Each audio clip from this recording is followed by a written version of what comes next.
লোকসভা নির্বাচনের প্রাক্কালে দামামা বাজতেই খবরের শিরোনামে উঠে এসেছে হুগলি। আর আজ আমাদের আলোচনা সেই হুগলি লোকসভা কেন্দ্র নিয়ে। আপনাদের সাথে রয়েছে আমি অনন্যা, আমার সঙ্গে রয়েছে আমার সহকর্মী সত্যজিৎ। হুগলি লোকসভা কেন্দ্র, লোকসভা নির্বাচনের দামামা বাজতেই খবরের শিরোনামে হুগলি লোকসভা কেন্দ্র। তার কারণ টলিপাড়ার দুই অভিনেত্রীর লড়াইতে এখন লাইমলাইট হুগলি লোকসভার দিকে। রচনা বন্দ্যোপাধ্যায় এবং লকেট চট্টোপাধ্যায় লোকসভা নির্বাচনের লড়াইকে কেন্দ্র করে মানুষের মুখে মুখে চর্চার বিষয় হয়ে উঠেছে এই হুগলি লোকসভা। এবারের নির্বাচনে হুগলি কেন্দ্রের বিজেপি প্রার্থী বিদায়ী সাংসদ লকেট চট্টোপাধ্যায়। অন্যদিকে তৃণমূল কংগ্রেস তার বিরুদ্ধে নামিয়েছে দিদি নাম্বার ওয়ান রচনা বন্দ্যোপাধ্যায়কে। সিপিএম এই আসন থেকে দাঁড় করিয়েছে দলের রাজ্য কমিটির সদস্য মনোদীপ ঘোষকে। এবার 24-এর মহারণে পাল্লা ভারী কার, এটাই এখন লাখ টাকার প্রশ্ন। আর এই প্রশ্ন নিয়ে তোমার কাছে যাব সত্যজিৎ। এই যে হুগলি একেবারে লাইন লাইটে রয়েছে দুই অভিনেত্রীর লড়াই, পাশাপাশি মনোদীপ ঘোষ, পাল্লা ভারী কার? হুগলি লোকসভা কেন্দ্রে এবার হাড্ডাহাড্ডি লড়াই হতে চলেছে। কারণ আমরা জানি হুগলি মানেই প্রথমেই উঠে আসবে সিঙ্গুরের কথা। কারণ এই সিঙ্গুরে কিন্তু টাটাদের ন্যানো কারখানা হয়েছিল।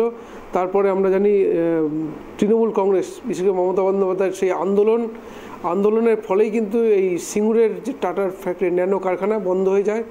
এবং সেই তখন থেকেই কিন্তু ওই হুগলি এক কথায় বাংলার অন্যতম চর্চিত এই সিঙ্গুর। তো স্বাভাবিকভাবেই এই হুগলি লোকসভা কেন্দ্রের মধ্যেই পড়ে সিঙ্গুর। তো সুতরাং এদিকে এটা কিন্তু অত্যন্ত গুরুত্বপূর্ণ। কারণ তৃণমূল কংগ্রেসের এক কথায় বলা যায় শক্ত ঘাঁটি, সংগঠন অত্যন্ত মজবুত। পাশাপাশি বিজেপিও কিন্তু গত লোকসভা নির্বাচনে সংগঠন না থাকা সত্ত্বেও গত লোকসভা কেন্দ্রে কিন্তু এখানে জয় পেয়েছিল। তো সেদিক দিয়ে যদি বিচার করি, এই লোকসভা কেন্দ্রে বিজেপি এবার কিন্তু অনেকটা তৈরি। কারণ দেখো, রাজ্যের বর্তমানে প্রধান বিরোধী দল বেশ কয়েকজন বিধায়ক রয়েছে বিজেপির, পাশাপাশি গত লোকসভা নির্বাচনে 18 জন সাংসদ জিতেছিল। তো সেদিক দিয়ে বলবো বিজেপি এবারে অনেকটা তৈরি। তো সেদিক দিয়ে হাড্ডাহাড্ডি লড়াই হতে চলেছে। সিপিএমের কথা যদি বলো, সিপিএম এবার অনেকটা ব্যাকফুটে। কারণ ক্ষমতা হাত বদলের পর নেতৃত্বের অভাব, বিশেষ রাজনৈতিক, বিশেষ করে যদি বলি বিরোধিতার অভাব, যার ফলে কিন্তু সংগঠন একেবারেই নেই বললেই চলে। তো লড়াই মূলত বিজেপি ভার্সেস তৃণমূল। পাল্লা কিছুটা হলেও ভারী, যেহেতু লোকসভা নির্বাচন লকেট চট্টোপাধ্যায়ের দিকেই থাকবে। একেবারে তুমি যেমনটা বললে পাল্লা ভারী বিজেপির দেখিয়ে, অর্থাৎ লকেট চট্টোপাধ্যায়ের দিকে পাল্লা অনেকটাই ভারী। এটা জানার পরেও তৃণমূলের তরফে প্রার্থী করা হয়েছে রচনা বন্দ্যোপাধ্যায়কে, যিনি একেবারে রাজনীতির ময়দানে নতুন, একেবারেই আনকোড়া, তার কোনো পূর্ব রাজনৈতিক অভিজ্ঞতাই নেই আমরা বলতে পারি। কিন্তু রত্না দে নাগকে হারিয়ে, দুবারের তৃণমূলের জয়ী সাংসদকে হারিয়ে লকেট চট্টোপাধ্যায় জিতে গিয়েছিলেন 2019-এ। তারপরেও এতটা কঠিন লড়াই হতে পারে জেনেও রচনা বন্দ্যোপাধ্যায়কে প্রার্থী করলো তৃণমূল। এটাই কি তৃণমূলকে ব্যাকফুটে নিয়ে যাচ্ছে? না, দেখো, রচনা বন্দ্যোপাধ্যায় একজন অভিনেত্রী হিসেবে অত্যন্ত জনপ্রিয়, সফল অভিনেত্রী বলা চলে। কারণ আমরা যদি দুজনের তুলনা করি অভিনয়ের দিক থেকে, তো অভিনয়ের জগতে লকেটের থেকে অনেকটা এগিয়ে, অনেক জনপ্রিয়, অনেক সফল রচনা ব্যানার্জি, এ বিষয়ে কোনো সন্দেহ নেই। পাশাপাশি যে দিদি নাম্বার ওয়ান, এর ফলে রচনা ব্যানার্জির অভিনয় বলো, দক্ষতা বলো, বা তার জনপ্রিয়তা অনেকটা বাড়িয়েছে। তো সেদিক দিয়ে এবার যে রাজনীতির ময়দানে দেখি, এখানে কিন্তু লকেট অনেকটা বলবো অভিজ্ঞ। কারণ 2014 সালে বিজেপি ক্ষমতায় আসার পর লকেট বিজেপিতে যোগদান করে এবং বিজেপির মহিলা মোর্চার দায়িত্ব সামলানোর পাশাপাশি দেখো বিভিন্ন আন্দোলন কর্মসূচিতে কিন্তু বারবার দেখা গেছে লকেটকে। কারণ বিজেপির সেভাবে মহিলা মুখ কিন্তু ছিল না, তখন লকেটই কিন্তু সামনে ছিলেন। তো স্বাভাবিকভাবেই তারপরে দেখো গত 2019-এ এই হুগলি লোকসভা কেন্দ্রে বিজেপি প্রার্থী করে এবং এক কথায় যেটা যার উপর ভিত্তি করে তৃণমূলের প্রতিষ্ঠিত বাংলায় সেই সিঙ্গুর বিধানসভা কেন্দ্রে এই লোকসভা কেন্দ্রের মধ্যে পড়ে। তো সেখানে কিন্তু পাশাপাশি তৃণমূলের হেভিওয়েট প্রার্থী রত্না দে নাগ এর আগে এখান থেকে জিতেছিলেন। তো সেই হেভিওয়েট প্রার্থী তাকে হারিয়ে কিন্তু এখানে জয় পেয়েছিলেন লকেট চট্টোপাধ্যায়। তো সেদিক দিয়ে বলবো রচনা ব্যানার্জি রাজনৈতিক দিক থেকে অনভিজ্ঞ। পাশাপাশি তার যে বেশ কিছু ধরো ভিডিও ভাইরাল হয়েছে, এগুলো ধরো জনমানসে যথেষ্ট প্রভাব ফেলবে। তো যেহেতু লোকসভা নির্বাচন, আর লোকসভা নির্বাচন মানেই ধরো একটা পরিণত রাজনীতিবিদ, এটা কিন্তু মানুষ চায়। সেখানে রচনা ব্যানার্জি যে কিছু ভাইরাল হওয়া ভিডিও, এটা তাকে অনেকটা ব্যাকফুটে দেবে। উল্টো দিকে যদি দেখি, তৃণমূলের গোষ্ঠী কোন্দল কিন্তু হুগলিতে মারাত্মক জায়গায় রয়েছে। আমরা এই হুগলি লোকসভা কেন্দ্রে যে 7টি বিধানসভা কেন্দ্র রয়েছে, 7টি তৃণমূলের দখলে এবং কি বড় মার্জিনে জেতা। তবুগুলো গোষ্ঠী কোন্দলে কিন্তু জেরবার তৃণমূল কংগ্রেস, যার ফলেই কিন্তু দেখো গোষ্ঠী কোন্দল সামাল দেওয়ার জন্যই যদি বলি আমরা টলির পাড়া থেকে একজন অভিনেত্রীকে নিয়ে আসা। তো এখন সেই গোষ্ঠী কোন্দল কতটা সমস্ত গোষ্ঠী রচনা ব্যানার্জিকে সাপোর্ট দেবে, এটা একটা দেখার বিষয়। দেখো সত্যজিৎ, তুমি এখানে গোষ্ঠী কন্দলের বিষয়টা তুলে নিয়ে এলে, তৃণমূলের গোষ্ঠী কন্দল এই বিষয়টাই কিন্তু আমি একমত হতে পারছি না। কারণ 2019-এ লকেট চট্টোপাধ্যায় জয় পেলেও 2021 সালের বিধানসভা নির্বাচনে আমরা রাজনীতির ছবিটা যদি দেখি, পুরোপুরি পাল্টে গিয়েছে। এখানকার 7টি বিধানসভা সবকটি কেন্দ্রেই কিন্তু ফুটেছে ঘাস ফুল, এবং 2023 সালে পঞ্চায়েত ভোটেও একই বদল আমরা দেখতে পেয়েছি। বাম বিজেপিকে পিছনে ফেলে কিন্তু হুগলি জেলা পরিষদ দখল করেছে মমতা বন্দ্যোপাধ্যায়ের সরকার। সেখানে তৃণমূলের সংগঠন কিন্তু যথেষ্ট মজবুত, এবং অন্যদিকে আমরা যদি দেখি বিজেপি প্রার্থী লকেট চট্টোপাধ্যায়, তার বিরুদ্ধে কিন্তু একাধিক অভিযোগ রয়েছে, এবং সেখানকার স্থানীয়রা পাশাপাশি তার নিজের দলের লোকেরা কিন্তু বলছেন যে লকেট চট্টোপাধ্যায়ের দেখা তারা পাননি, এবং করোনার সময়ও কিন্তু লকেট চট্টোপাধ্যায়কে পাশে পাওয়া যায়নি, সেই সময় তৃণমূল নেতা কর্মীদেরই পাশে পাওয়া গেছে। তাহলে সেখানে বিজেপির অন্দরেই কিন্তু একটা গোষ্ঠী কোন্দলের আভাস রয়েছে, কারণ বিজেপির একাংশ কিন্তু তাদের দলীয় নেতৃত্বকে চিঠি দিয়েছিল যে লকেট চট্টোপাধ্যায়কে যদি প্রার্থী করা হয় তাহলে তারা বিদ্রোহ ঘোষণা করবেন। এরকম কিন্তু পোস্টারও পড়েছে লকেট চট্টোপাধ্যায়কে প্রার্থী যাতে না করা হয় সেই কারণে। তারপরেও তুমি কি করে বলছো যে তৃণমূলের গোষ্ঠী কোন্দল এখানে তৃণমূলকে ব্যাকফুটে করে দেবে? কারণ এখানে গোষ্ঠী কোন্দল তো রয়েছে বিজেপির। না দেখো, গোষ্ঠীর দল যখন বড় হয়, গোষ্ঠী বাড়ে, গোষ্ঠী বাড়লেই গোষ্ঠীতে কোন্দলটা বাড়ে। তো সেটা প্রত্যেকটি রাজনৈতিক দলেই আছে, তৃণমূলে যেমন রয়েছে বিজেপিতেও রয়েছে, থাকবে, এ বিষয়ে কোনো সন্দেহ নেই। আরেকটা বলবো তোমাকে, 2021 সালের বিধানসভা নির্বাচনে যখন এই চুচুড়া কেন্দ্র থেকে লকেট চট্টোপাধ্যায়কে বিজেপি টিকিট দেয়, তখন কিন্তু বিজেপিরই এক নেতা কিন্তু বিশেষ করে রেল লাইনে চলে গিয়েছিলেন সুইসাইড করার জন্য। তো গোষ্ঠীকন্দল যথেষ্ট রয়েছে, লকেটকে নিয়েও ক্ষোভ রয়েছে। কিন্তু তোমাকে চিন্তা করতে হবে, এটা কিন্তু লোকসভা নির্বাচন, আর লোকসভা নির্বাচনে কিন্তু দেশের প্রধানমন্ত্রী কী হবে তার ভিত্তিতে ভোট হয়। আরেকটা জিনিস তোমাকে বলবো, গত বিধানসভা 21-এর ফলাফলের কথা বললে যে 7টি বিধানসভায় তৃণমূলের দখলে, এখানে একটা জিনিস তোমাকে ভাবতে হবে যে 7টি বিধানসভা কেন্দ্র রয়েছে বেশিরভাগই কিন্তু ছিল তোমার তৃণমূলের দখলে। এমনকি তৃণমূলের বিধায়ক যথেষ্ট পরিচিত মুখ, যদি বলি অসিত মজুমদার বলি বা আর যারা রয়েছেন পরিচিত মুখ, তো সেখানে বিজেপিকে কিন্তু সেই পরিচিতি বলবে এক কথায় জনপ্রতিনিধির বিরুদ্ধে লড়াই করতে হয়েছিল। তো যার ফলে কিন্তু পাশাপাশি যে সংখ্যালঘু ভোট রয়েছে, এখানে কিন্তু প্রায় 30% উপর সংখ্যালঘু ভোট রয়েছে, তারা কিন্তু দুহাত ভরে তৃণমূলকে সমর্থন জানিয়েছিল। তো যার ফলে তৃণমূলের জয় সফল হয়েছিল। এবার পঞ্চায়েত ইলেকশন যদি বলো, পঞ্চায়েত ইলেকশন বিশেষ করে লোকাল বডি ইলেকশন শাসক দলের পক্ষেই থাকে ফলাফলটা, সাধারণ মানুষের সমর্থন। তো সেদিক দিয়ে বলবো তৃণমূল কংগ্রেসের সংগঠন অত্যন্ত মজবুত, এ বিষয়ে কোনো সন্দেহ নেই। আর একটা জিনিস তোমাকে মাথায় রাখতে হবে যে পঞ্চায়েত নির্বাচন বলো, পৌরসভা নির্বাচন, এখানে কিন্তু যারা থাকেন লোকাল কমিটি যারা থাকেন, সে তৃণমূল বলো বিজেপি বলো, তারা কিন্তু এক কথায় দায়িত্ব নিয়ে ভোটটা করান। বয়স্ক বৃদ্ধ হোক, তাদেরকে নিয়ে এসে ভোটটা করে, এটা কিন্তু অত্যন্ত সক্রিয় থাকেন। কিন্তু এই লোকসভা নির্বাচন যদি দেখো, তো সেই সক্রিয়তা কিন্তু অনেকটা কম পড়ে যায়। তো তুমি বলবে যে তাদেরকে ভোট দেওয়া হয় না, অবশ্যই ভোট দেওয়ানো হয়, কিন্তু সেই সক্রিয়তা যে নিজেদেরকেই ভোটটা দেওয়াতে হবে, সেই সক্রিয়তা কিন্তু লোকসভা নির্বাচন দেখা যায় না, কোনো রাজনৈতিক দলে দেখা যায় না। প্রচার হয়, বড় বড় নেতারা আসেন, যদি তৃণমূল বলি অভিষেক ব্যানার্জি যাবেন, মমতা বন্দ্যোপাধ্যায় যাবেন, হয়তো অভিনেতা দেবও যেতে পারেন, বিজেপির থেকে প্রধানমন্ত্রী যেতে পারেন, অমিত শাহ যেতে পারেন, কিন্তু যে ভোটটা করানো যেটা লোকাল বডি ইলেকশনে হয়, সেই সক্রিয়তা কিন্তু এই লোকসভা নির্বাচনে দেখা যায় না। তো সেখানে মানুষ কিন্তু ওই যে বললাম যে একটা যে প্রভাবিত করা, সেই জিনিসটা এখানে কিন্তু আসে না লোকসভা ভোটে, যার ফলে মানুষ কিন্তু স্বেচ্ছায় ভোটটা দিতে পারেন। আর একটা জিনিস দেখো, এই যে পৌরসভা নির্বাচন যদি বলি, পঞ্চায়েত নির্বাচন, এখানে কিন্তু বেশ কিছু সন্ত্রাসের অভিযোগ এসেছিল, অনেক জায়গায় অভিযোগ এসেছিল, সাধারণ মানুষ নিজের ভোটটা দিতে পারেনি। এটা কিন্তু শাসক দলের বিরুদ্ধেই যাবে। এবার সংগঠনের দিক থেকে বিজেপি অবশ্যই পিছিয়ে, তৃণমূলকে টেক্কা দেওয়ার জায়গায় নেই, কিন্তু লোকসভা যেহেতু লোকসভা নির্বাচন প্রধানমন্ত্রীর নির্বাচন, সেইখানে বলবো লকেট চট্টোপাধ্যায় যথেষ্ট ভালো ফলাফলের দিকেই যাচ্ছে। আর একটা বিষয় আমি এখানে তুলে ধরতে চাইবো যে তৃণমূল যাকে প্রার্থী করেছে সেই রচনা বন্দ্যোপাধ্যায়, তিনি দীর্ঘদিন তার অভিনয় জীবনের বাইরে গিয়ে এখন বর্তমানে যে রিয়েলিটি শো বাংলায় চলছে এবং সেই 1 নম্বর রিয়েলিটি শো আমরা বলতে পারি, 1 নম্বর না হলেও যে রিয়েলিটি শোগুলো চলছে তার মধ্যে অন্যতম মানে কি বলবো, প্রথমে এগিয়ে রয়েছে যে রিয়েলিটি শো দিদি নাম্বার 1, সেই দিদি নাম্বার 1-এর সঞ্চালক কিন্তু রচনা বন্দ্যোপাধ্যায় এবং সেই সুবাদে তার কিন্তু একটা যথেষ্ট জনপ্রিয়তা রয়েছে, একটা ফ্যান বেস রয়েছে। সেদিকে যদি আমরা লকেট চট্টোপাধ্যায়কে দেখি, সেই লকেট চট্টোপাধ্যায় তিনি কিন্তু দীর্ঘদিন ধরেই এই অভিনয় জগৎ, এই যে একটা টলিউডের লাইমলাইট, সেই লাইমলাইটের বাইরে রয়েছেন দীর্ঘদিন ধরেই, তিনি রাজনীতিতে কিন্তু সক্রিয়। কিন্তু রচনা বন্দ্যোপাধ্যায়ের একটা সক্রিয় ফ্যান বেস রয়েছে, সেই ফ্যান বেস এবং তার সেলিব্রিটি ইমেজ, সেটাকেই কি হাতিয়ার করতে চাইছে তৃণমূল? একদমই তাই। রচনা বন্দ্যোপাধ্যায় অত্যন্ত জনপ্রিয়। আমি আবার বলবো যে যদি দুজনের অভিনয় দক্ষতা নিয়ে কম্পেয়ার করি তো রচনা বন্দ্যোপাধ্যায় অনেকটা এগিয়ে জনপ্রিয়তার দিক থেকে, সফল অভিনেত্রীর দিক থেকে। পাশাপাশি এই যে দিদি নাম্বার 1, এটা তো অবশ্যই জনপ্রিয়। তো এদিক দিয়ে রচনা বন্দ্যোপাধ্যায় অনেকটা জনপ্রিয়, এ বিষয়ে কোনো সন্দেহ নেই। কিন্তু রাজনৈতিক অভিজ্ঞতা যদি বলি, সেখানে কিন্তু লকেট অনেকটা এগিয়ে। দেখো, গত 2016 সালেও লকেট চট্টোপাধ্যায় বিজেপির টিকিটে লড়াই করেছিলেন বীরভূম থেকে, কিন্তু হেরে যান।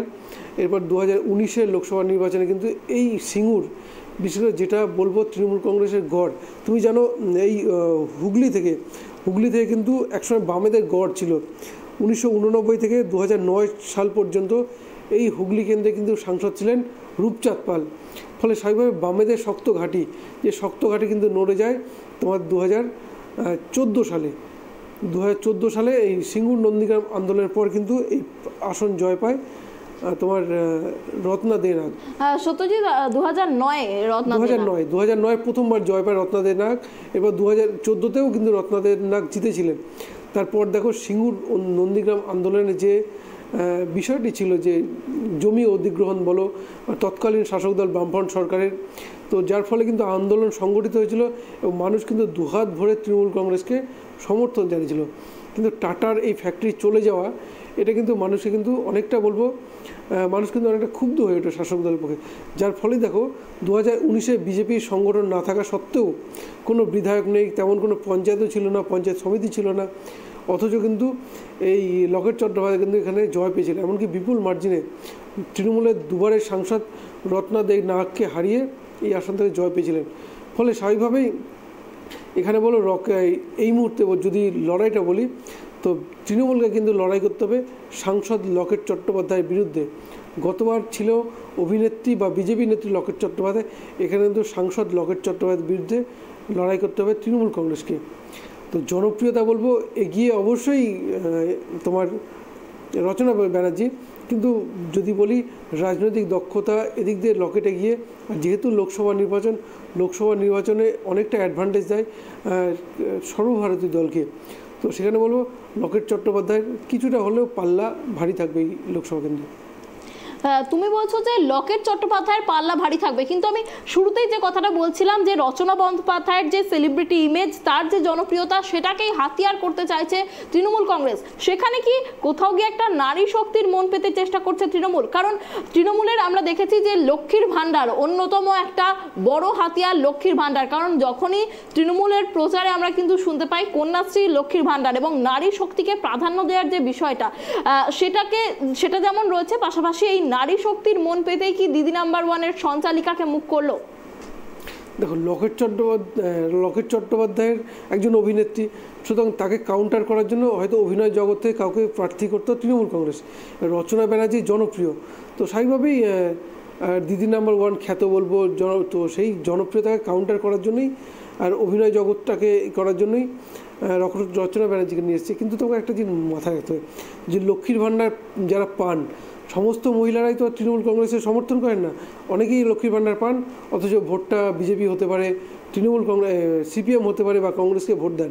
তো সুতরাং লক্ষ্মীর ভাণ্ডার পেলেই যে সবাই তৃণমূল কংগ্রেসকে ভোট দেবেন তার সেটা ব্যাপার নয়, বা দিদি নাম্বার 1 দেখেন বলেই তারা রচনা ব্যানার্জিকে ভোট দেবেন এটাও নয়।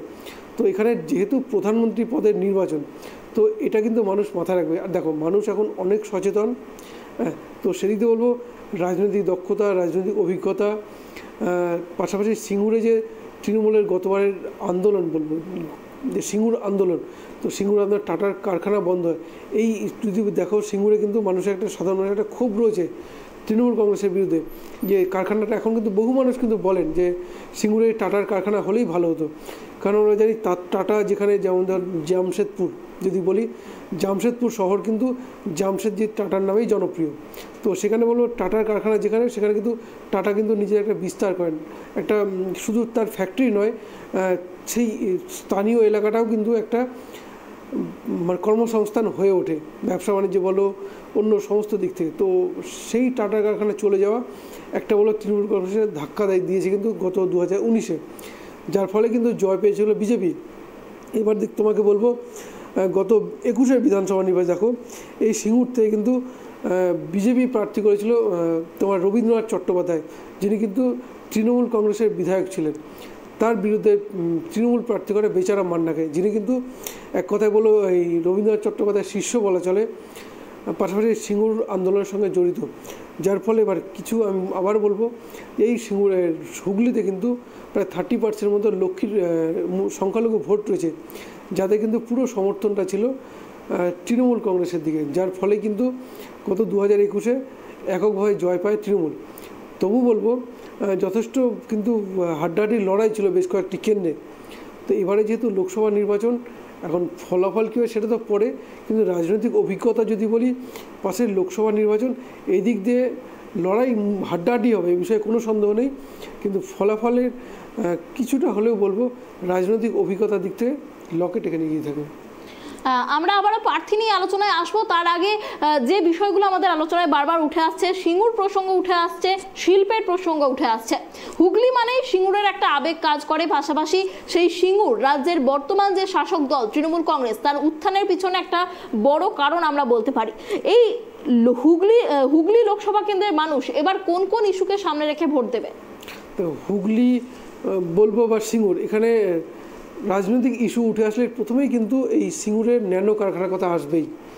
পাশাপাশি যে রাজ্যে যে বর্তমানে কর্মসংস্থান একটা বলবো একটা কিন্তু ভয়ানক অবস্থা, কারণ বহু মানুষ কিন্তু পরিযায়ী শ্রমিক হিসেবে অন্য রাজ্যে কাজে যান।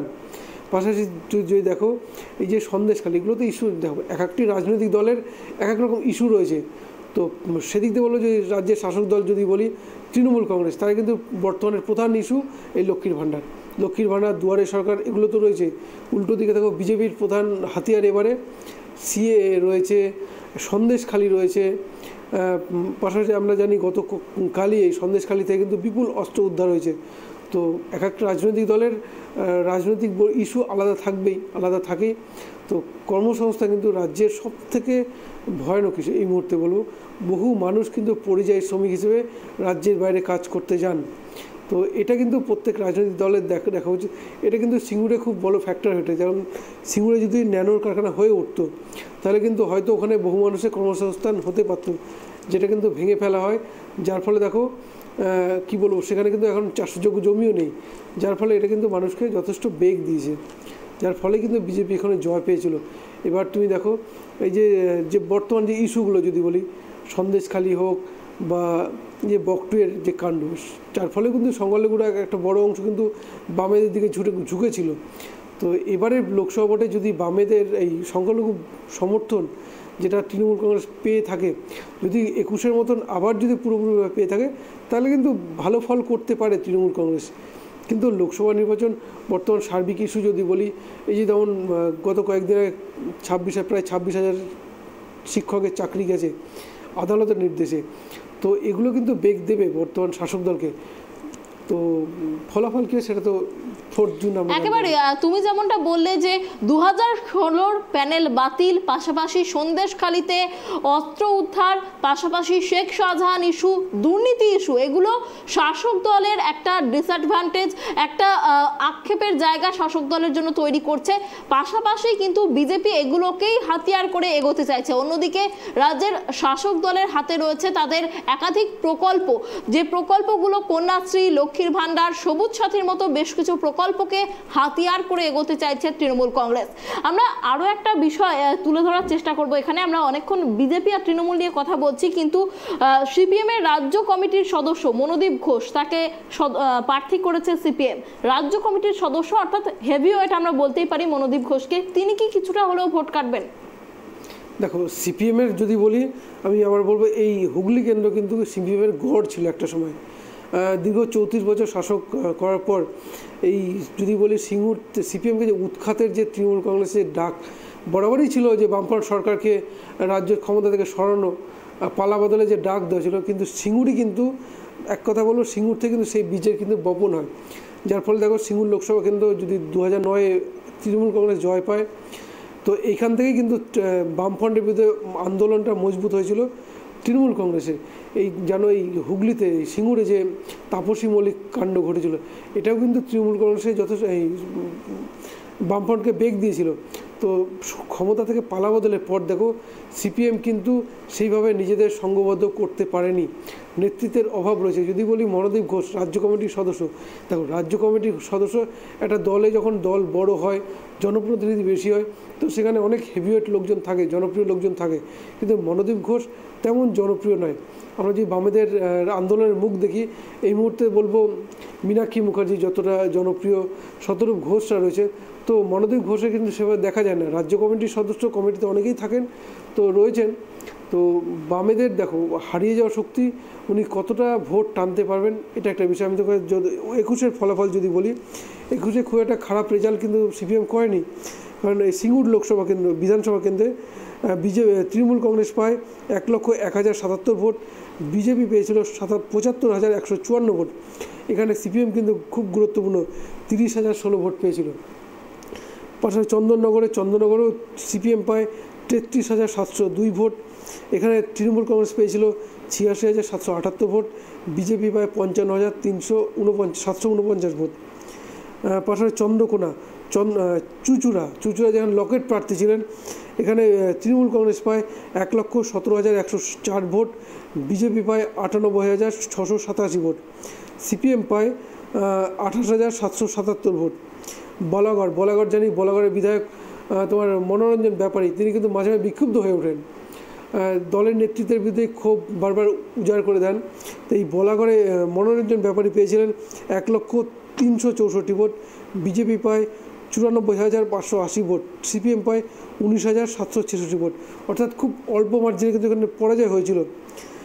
পান্ডুয়াতে প্রার্থী ছিলেন রত্না দে নাগ, তিনি পান 1,02,874 ভোট, বিজেপি পায় 71,016 ভোট।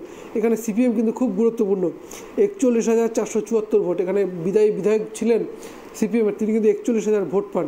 এই যে ভোটের ডিফারেন্স, কিন্তু জয় পরাজয় ব্যবধান কিন্তু ভোটটা ছিল সিপিএমের হাতে। এবার দেখো সপ্তগ্রামে, এখানে তৃণমূল কংগ্রেস পেয়েছিল 93,328 ভোট, বিজেপি পায় 83,556 ভোট। এখানেও কিন্তু কংগ্রেস পেয়েছিল 8,332 ভোট। শেষে তোমার ধনেখালিতে, এখানে সিপিএম পায় 1,24,776 ভোট, বিজেপি পায় 94,616 ভোট, কংগ্রেস পায় 9,033 ভোট। অর্থাৎ দেখো কিছু কেন্দ্রে কিন্তু খুব হাড্ডাহাড্ডি লড়াইটা হয়েছিল, খুব অল্প মার্জিনে জয় পরাজয় হয়েছিল।